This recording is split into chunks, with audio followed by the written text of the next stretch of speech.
Aku bukan menantu sampah. Bab 909 terjadi masalah di perusahaan Arta Cloud. Saat ini, ponsel Dewi bordering. Dia mengangkat telepon. Tidak sampai 1 menit ketika dia mendengarnya, wajahnya berubah drastis. Istriku, apa yang terjadi? Rocky melihat wajah pucat Dewi. Dengan segera dia memeluk pinggang istrinya, dan membantunya duduk di sofa. Perusahaan, terjadi masalah di perusahaan. Bibir Dewi bergemetar. Dia memegang Rocky dengan erat, matanya panik. Rocky mengerutkan dahinya. Biasanya istrinya sangat tenang. Ini adalah pertama kalinya dia melihat istrinya begitu panik. Berikan ponselmu padaku.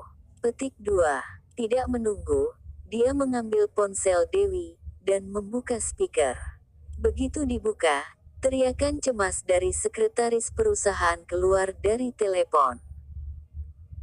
Direktur Liu, apa yang harus kita lakukan sekarang? Beberapa pemegang saham utama perusahaan semua datang, dan berkata bahwa mereka akan menyerahkan hak pengelolaan perusahaan kepada seseorang yang dikirim Filoid. Mereka memiliki saham perusahaan kita. Terdengar suara berisik dari telepon, sepertinya karyawan perusahaan sedang bertengkar. Dewi Liu sama sekali tidak peduli dengan perusahaan, dia tidak pantas menjadi bos perusahaan. Petik 2. Serahkan perusahaan kepada Tuan Mudalin, kami ingin menjadi industri di bawah perusahaan Gria. Petik 2. Betul, biarkan Dewi Liu membubarkan diri. Petik 2. Wajah Rocky dingin ketika mendengarkannya. Tanpa diduga, gerakan Marson begitu cepat, hanya dalam sekejap mata, dia telah menyuruh anaknya Filoid untuk membuat masalah di perusahaan istrinya. Apa yang harus dilakukan, suamiku? Dewi sangat cemas hingga mau menangis. Filoid mengirim orang ke perusahaan sekarang, dan pemegang saham perusahaan juga sedang berbuat masalah, memintaku untuk mengundurkan diri dari jabatan direktur. Petik 2. Istriku, jangan panik, aku akan pergi ke perusahaan untuk melihat. Rocky menghibur. Dewi berdiri dengan paksa, aku juga akan pergi bersamamu. Petik 2. Kamu di rumah saja, aku pasti akan membereskan masalah ini, kata Rocky, sambil menekan Dewi di sofa. Sekarang Filoid mengambil keuntungan dalam kekacauan. Dia tidak bisa membiarkan istrinya pergi ke tempat kejadian. Tujuan pihak tersebut adalah membuat Dewi marah dan mengacaukannya, melihat apakah dia akan terjebak dalam jebakannya. Mata Dewi memerah, dia memegang jarinya dengan erat. Perusahaan konstruksi Arta Cloud didirikan olehnya sendiri, dari kota Gopo dan cabang di kota Sahaja. Dia telah mencurahkan banyak tenaga. Sekarang menyuruhnya menyerahkan perusahaan ini kepada orang lain, dia tidak bisa menerimanya.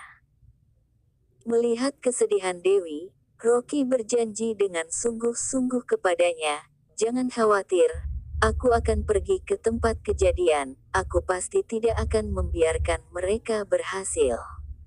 Petik 2. Dewi juga tidak mempunyai cara lain, hanya mengangguk dengan air mata. Saat ini, dia hanya bisa mempercayai suaminya. Rocky meninggalkan villa, dan menghubungi Lian dengan segera. Apa yang terjadi dengan perusahaan Arta Cloud? Petik 2. Direktur Lin, baru saja aku ingin meneleponmu.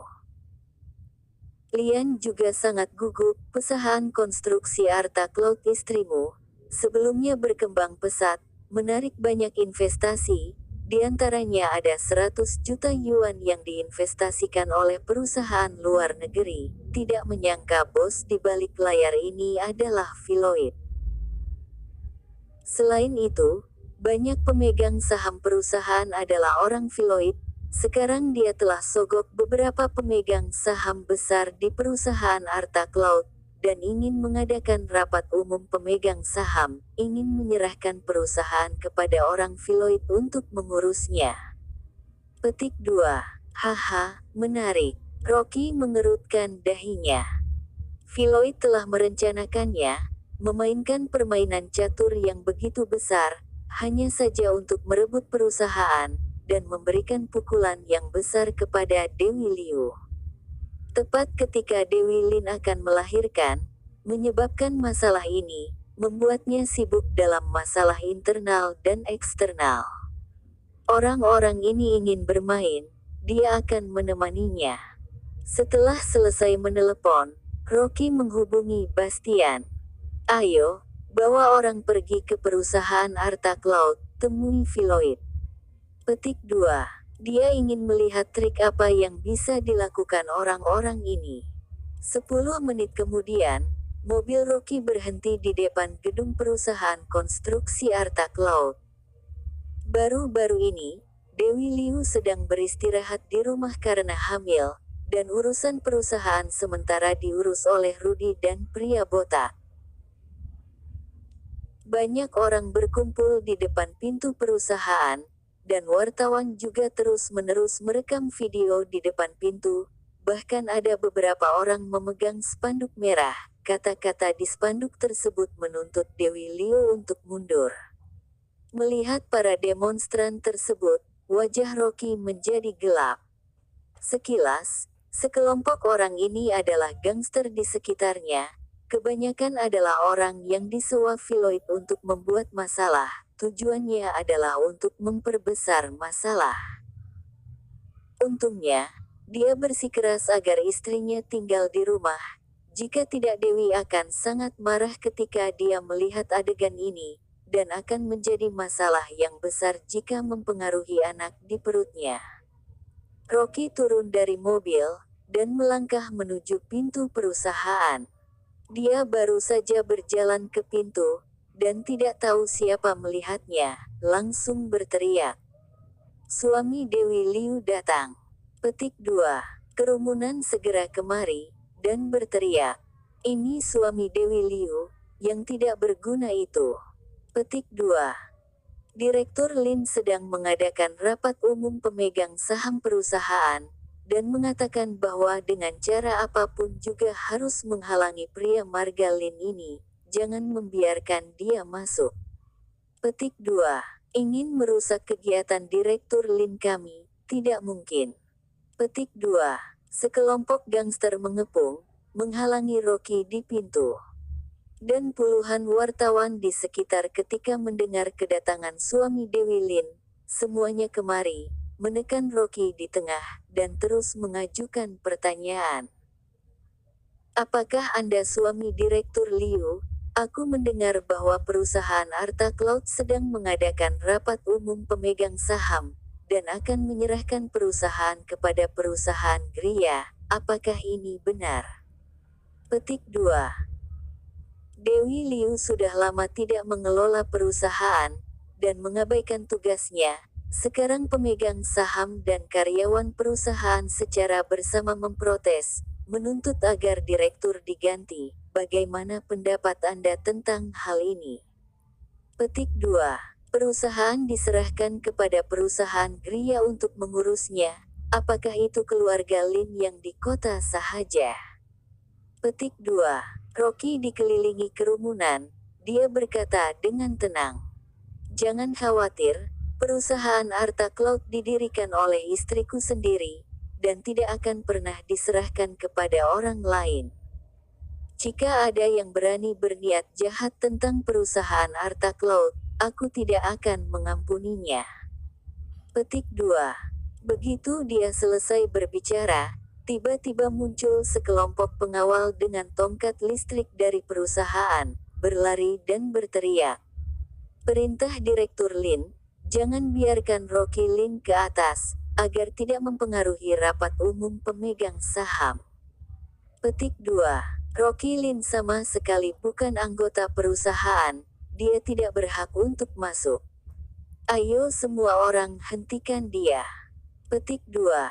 Sekelompok pengawal ini merupakan wajah asing, bukan orang perusahaan Arta Cloud. Rocky meliriknya, dan wajahnya sedikit hitam.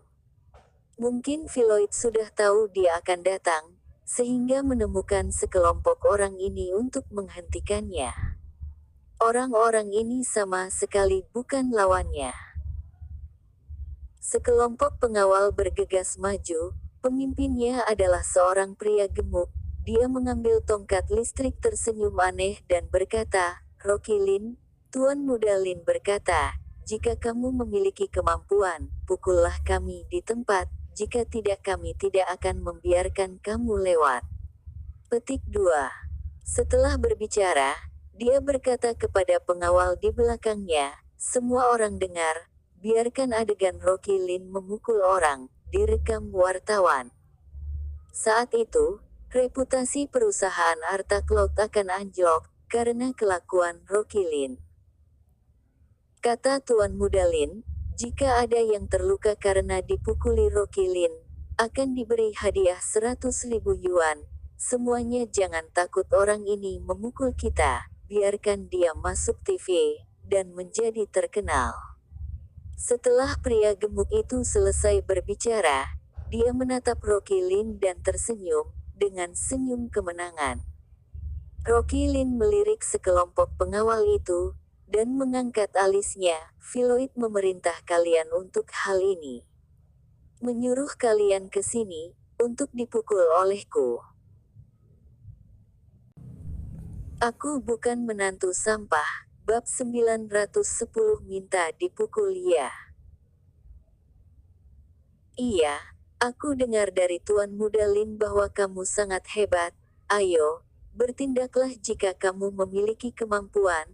Pria gemuk itu mencibir, bahkan menjulurkan kepalanya dan menepuk-nepuk dahinya. "Pukullah di sini, karena Tuan Muda Lin sudah berkata, jika luka ringan akan diberikan hadiah 100.000 yuan, jika luka parah 1 juta yuan." Rocky memeluk lengannya, dan mendengus dingin, "Wartawan juga kalian yang panggilkan. Kalian sengaja memancingku untuk memukul orang, kemudian membiarkan wartawan mengambil foto, dan meminta mereka memperbesar masalahnya, kemudian mengambil kesempatan untuk menghancurkan perusahaan Arta Cloud. Haha, jadi, gimana jika kamu sudah tahu?"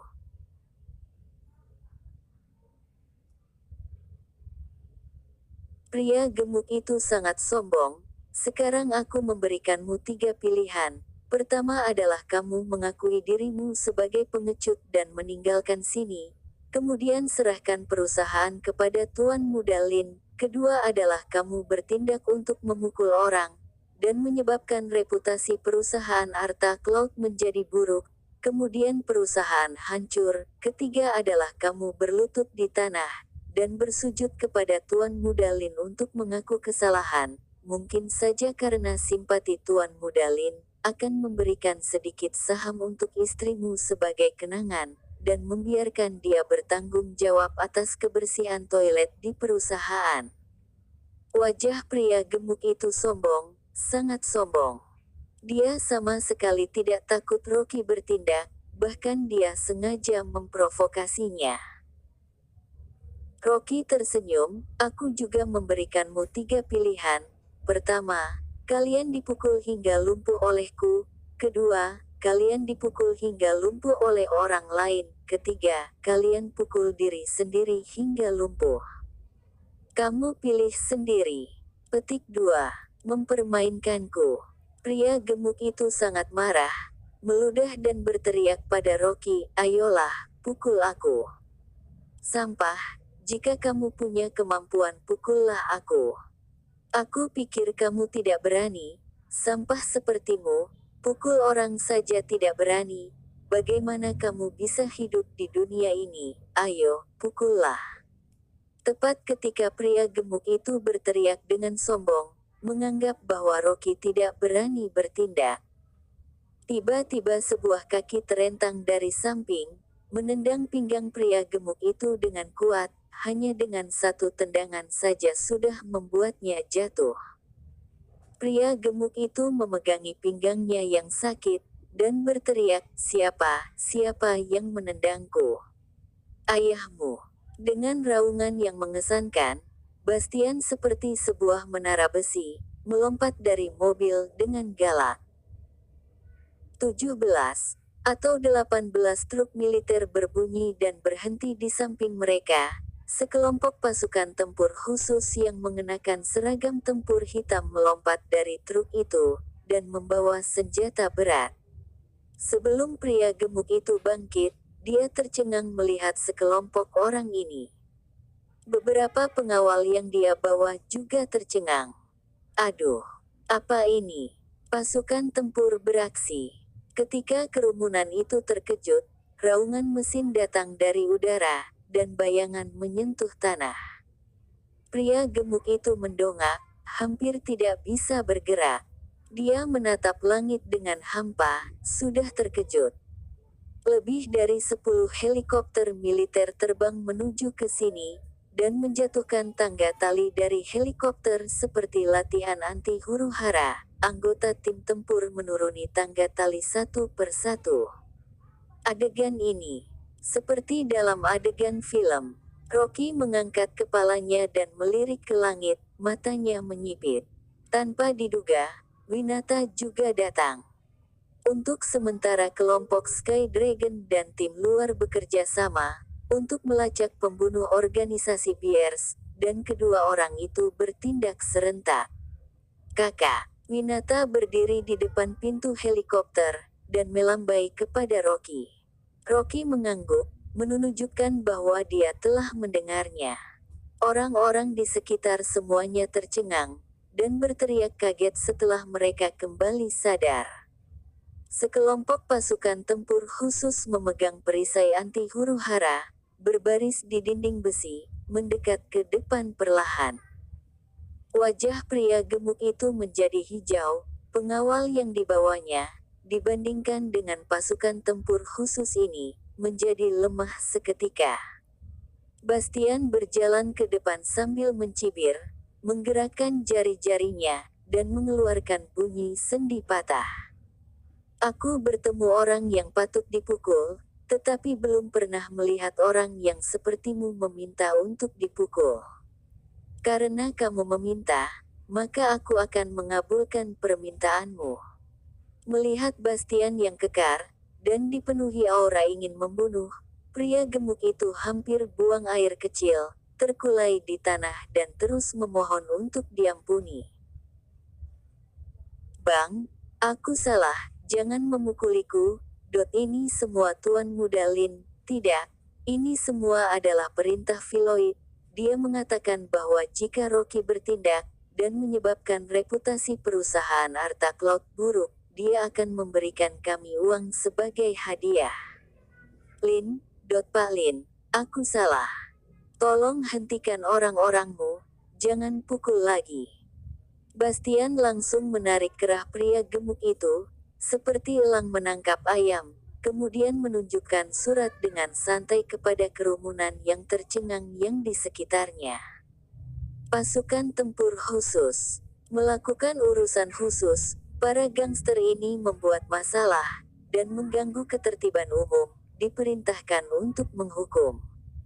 Setelah berbicara, dia menarik kerah belakang pria gemuk itu, menghantam dia ke bagian depan mobil.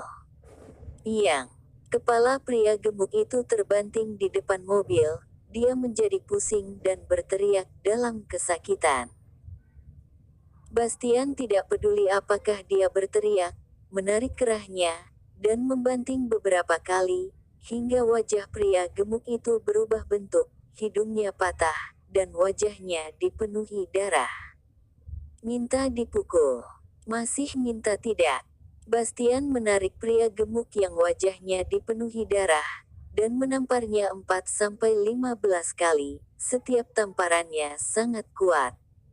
Gigi pria gemuk itu ditampar jatuh beberapa kali, dan dia menangis seperti tertelan terong, menangis dan menggigil. "Bang, aku salah, aku tidak akan meminta lagi, dan aku tidak berani lagi." Dia adalah harimau palsu, menganggap bahwa Rocky tidak berani bertindak, tidak menyangka datang sekelompok pasukan tempur khusus, dan dia bertemu dengan Bastian yang sikapnya keras kepala, benar sangat menderita. Patut dipukul. Bastian mendengus jijik, menendang pria gemuk itu ke pintu, bawa pergi. Dia kasar, tendangan dia yang kuat, mematahkan 4 atau 5 tulang rusuk pria gemuk itu. Pria gemuk itu berbaring di lantai, menangis kesakitan. Dia biasanya malas, mana bisa menahan pukulan yang begitu keras, dan Bastian adalah pria kejam yang selalu berurusan dengan para pelaku, pukulannya semuanya kejam, hanya dengan beberapa pukulan saja sudah hampir menghabisi setengah nyawa pria gemuk itu. Bahkan jika dia sembuh dari rumah sakit, dia juga hampir lumpuh. 2 pasukan tempur khusus segera ke depan, langsung menarik kedua tangan pria gemuk itu ke belakang, dan melemparkannya ke truk dengan kuat. Yang, sebuah suara keras. Dengan teriakan pria gemuk yang seperti babi, semuanya kembali tenang. Semua ini terjadi dalam 2 menit. Sekelompok pengawal yang dibawa pria gemuk itu sudah lama tercengang, mereka semuanya menggigil. Kelompok pasukan tempur khusus ini, semuanya ganas, bagaimana mereka bisa menjadi lawan mereka. Belum lagi, ada lebih dari selusin helikopter di udara, yang bersiap-siap dengan senjata berat. Tong! Seorang pengawal akhirnya tidak bisa menahan tekanan psikologis, langsung berlutut di tanah, menangis dan berteriak kepada Rocky Lin. "Bang, aku salah. Maafkan aku bang, aku akan menamparku sendiri." Setelah berbicara, dia langsung menamparkan dirinya, kiri dan kanan, menamparkan dirinya sendiri. Sungguh menakutkan. Jika dia seperti pria gemuk itu, dipukuli sekelompok orang itu, tidak mati juga akan tinggal separuh nyawa. Melihat pengawal ini berlutut dan memohon untuk diampuni, pengawal lainnya kembali sadar, semuanya berlutut di tanah, dan menamparkan diri mereka sendiri. Daripada dipukul orang hingga lumpuh, lebih baik mereka memukul mereka sendiri. Untuk sesaat, pemandangan di pintu gedung perkantoran cukup spektakuler. Selusin pria kekar berlutut dalam barisan rapi, dan terus menamparkan diri mereka sendiri. Bunyi tamparan yang jelas, bergema di langit. Para wartawan di sekitar terkejut, tetapi tidak ada yang berani mengambil adegan ini tanpa izin. Banyak wartawan sudah mengenali bahwa logo di helikopter itu adalah milik kelompok Sky Dragon. Mereka takut hingga nyaris kencing. Ini adalah departemen paling misterius dalam legenda. Anggota departemennya semuanya kuat, semuanya memiliki skill unik, dan secara khusus bertanggung jawab menangani kasus internasional yang serius. Bahkan para pejabat tingkat tinggi pun bersikap sopan saat bertemu mereka. Jika mereka berani melaporkan gosip kelompok Sky Dragon, yang menunggu mereka mungkin adalah sepasang borgol perak.